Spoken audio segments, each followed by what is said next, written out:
আসসালামু আলাইকুম বন্ধুরা, আপনারা সবাই কেমন আছেন? আশা করছি সবাই ভালো আছেন। আমরাও আলহামদুলিল্লাহ ভালো আছি। নতুন আরো একটা ভিডিওতে স্বাগত জানাচ্ছি। তো এর আগের ভিডিওটা আমি এখান থেকে শেষ করেছিলাম, তো আবার এখান থেকেই শুরু করছি। তো আমি এখানে কেক কেটে নিচ্ছি। মেয়ে তো অস্থির হয়ে গেছে কেক খাওয়ার জন্য। সেজন্য কেক আমি পিস পিস করে কেটে নিচ্ছি। আর এখান থেকে কয়েক পিস আবার আপুর বাসায়ও দিব। মেয়ে গিয়ে দিয়ে আসবে। তো সেজন্য কেকগুলো কেটে নিচ্ছি ভালো করে পিস পিস করে। তো আর আজকে আমি আপনাদের সাথে এই কিছু কথা শেয়ার করছি যে আপনারা তো আমার ভিডিও দেখেন, আম, তো আপনারা জানেন না তো যে আমি কোথায় থাকি বা কোথায় থেকে আমি ভিডিও করছি। তো সেজন্য ভাবছি যে এই ভিডিওতে বলি, যেহেতু আমি আজকে সেরকম কোনো ভিডিও করিনি, তো হালকা পাতলা যতটুকু করেছি তো সেটা দেখাচ্ছি। তো আমি হচ্ছে আমার বাড়ি কোথায় সেটাকে বলি, যে আমি হচ্ছে নওগাঁর মেয়ে। হ্যাঁ, নওগাঁ আমার বাবার বাড়ি। আর শ্বশুর বাড়ির কথা অত কিছু বলার তো দরকার নেই আমার মনে হয়। আর আমি এখন থাকি বর্তমানে হচ্ছে বগুড়াতে। বগুড়াতে আমি আমার মেয়ের জন্য থাকি। একা একা দুই বাচ্চা নিয়ে এখানে আমি থাকি। আমার বড় মেয়েকে আমি এখানে স্কুলে ভর্তি করাই দিচ্ছি। আর ওদের বাবা আমাদের সঙ্গে থাকে না, চাকরি সূত্রে টাঙ্গাইলে থাকে। তো টাঙ্গাইলে ওদের বাবার সাথে থাকা সম্ভব হয়নি বলতে, তখন আমার মেয়েটা অনেক ছোট ছিল, ছোট মেয়ে 3-4 মাস বয়স ছিল। তো ছোট বাচ্চা, অতটুকু বাচ্চা নিয়ে, দুই বাচ্চা নিয়ে ওখানে থাকা অনেকটাই কষ্ট হয়ে যেত আমার।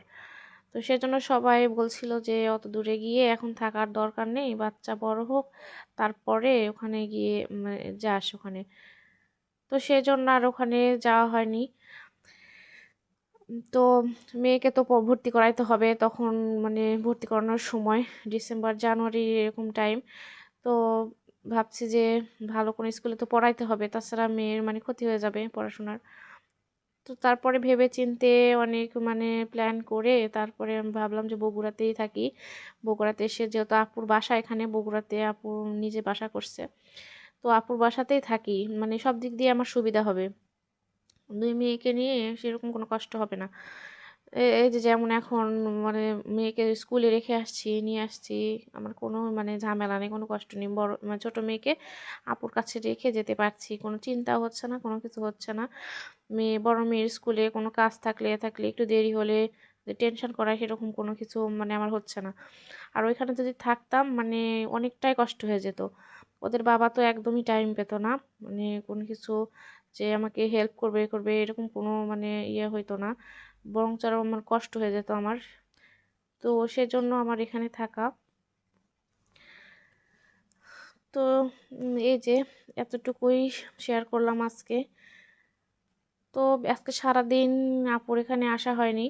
তো চলে আসছি বিকালে। প্রথমে ছাদে গেছিলাম, ছাদে গিয়ে একটু ঘুরলাম, মেয়ে একটু খেলা করলো, তারপরে মাগরিবের আজান দিল, আবার আপুর এখানে চলে আসছি। তো আপু চা বানাইছে, তো চা খাবো এখন আমরা।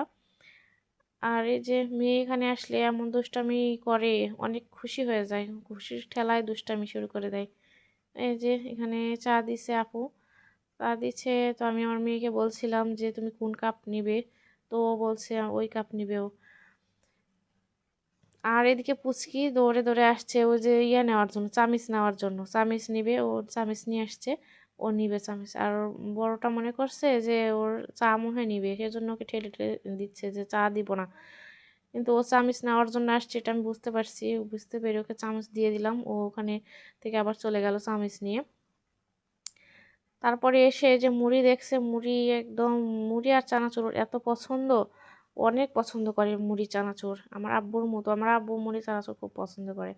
তো মুড়ি পেয়ে ওর আর চায়ের উপর কোনো নিশা নেই। আব্বু ওকে চা দিতে যাচ্ছে, চা খাবে না, অন্য সময় চা খাওয়ার জন্য ও দৌড়ে দৌড়ে আসে।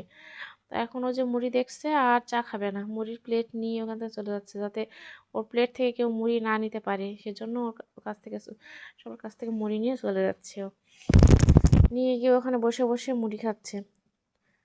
তো এই যে আমি এখান থেকে এখন চা নিয়ে চা খাবো। তো আজকের ভিডিওটা আমি এখানেই শেষ করে দিচ্ছি। আল্লাহ হাফেজ।